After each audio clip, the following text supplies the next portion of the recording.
আলামিন সূরা আদিয়ার মধ্যে বলেন, ওয়াল আদিয়াতি দবহা ফালমুরিয়াতি কদহা ফালমুগীরাতি সুবহা ফাআসারনা বিহি নাকআ ফাওয়াসাতনা বিহি জামাআ। আল্লাহ রাব্বুল আলামিন এখানে একটি ঘোড়ার কথা তুলে ধরলেন। ঘোড়া মানে ঘোড়া, যে ঘোড়া যুদ্ধের জন্য যায়, ওই ঘোড়ার কথা আল্লাহ রাব্বুল আলামিন তুলে ধরলেন।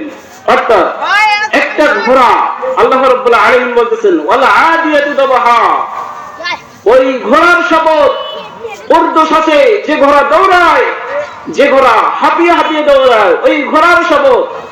এবং ওই ঘোড়া, যে ঘোড়া সকাল সকাল আক্রমণ করে, ওই ঘোড়া, যে ঘোড়া মানুষকে সকাল সকাল আক্রমণ করে, ওই ঘোড়ার শপথ।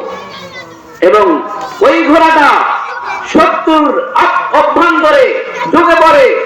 তাহলে এরপর বলতেছেন আল্লাহ রাব্বুল আলামিন, ইন্নাল ইনসানা লিরাব্বিহি লাকানুত, নিশ্চয়ই মানুষ, অবশ্যই মানুষ তার রবের ব্যাপারে অকৃতজ্ঞ।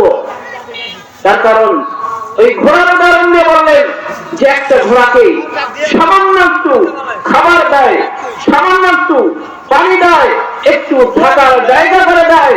এই থাকার জায়গা করে দেওয়ার কারণে, একটু খাবার দেওয়ার কারণে সে তার মালিকের জন্য তার জীবনকে উৎসর্গ করে দেয়। অথচ মানুষ আজকে এমন হয়ে গিয়েছে যে আল্লাহ রাব্বুল আলামিন তাকে সৃষ্টি করলেন, সে আল্লাহ রাব্বুল আলামিনের সে কৃতজ্ঞতা আদায় করে না। ঠিক না? তাহলে আল্লাহ রাব্বুল আলামিন আমাদেরকে তার ইবাদত করার জন্য সৃষ্টি করলেন, অথচ মানুষ আজকে বড়ই অকৃতজ্ঞ। মানুষ আজকে আল্লাহকে ভুলে গিয়েছে। আল্লাহ রাব্বুল আলামিন এত সুন্দর চেহারা দিয়ে সৃষ্টি করলেন, অথচ আমরা এই চেহারা আল্লাহ রাব্বুল আলামিন ইবাদত করার জন্য দিলেন, আমরা ইবাদত করতেছি না। আমরা নিয়ামত সম্পর্কে আমরা বেখবর হয়ে গেছি।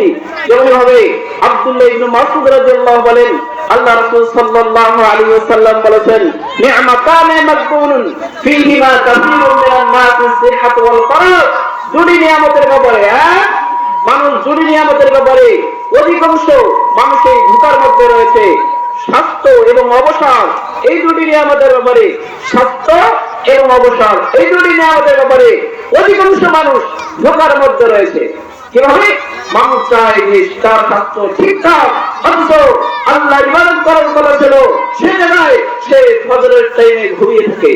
যে আল্লাহ রাব্বুল আলামিন তাকে সারা রাত ঘুম পাড়িয়ে দিলেন, যে আল্লাহ রাব্বুল আলামিন তাকে সারা রাত ঘুম পাড়িয়ে দিলেন, অথচ ফজরের টাইমে মাত্র 5 থেকে 8 মিনিট অথবা 10 মিনিট ইবাদত করার জন্য, ফজরের সালাত আদায় করার জন্য বান্দা, আল্লাহ তাআলা তাকে বান্দাকে সৃষ্টি করেছেন কেবলমাত্র তার ইবাদত করার জন্য, অথচ 10 মিনিট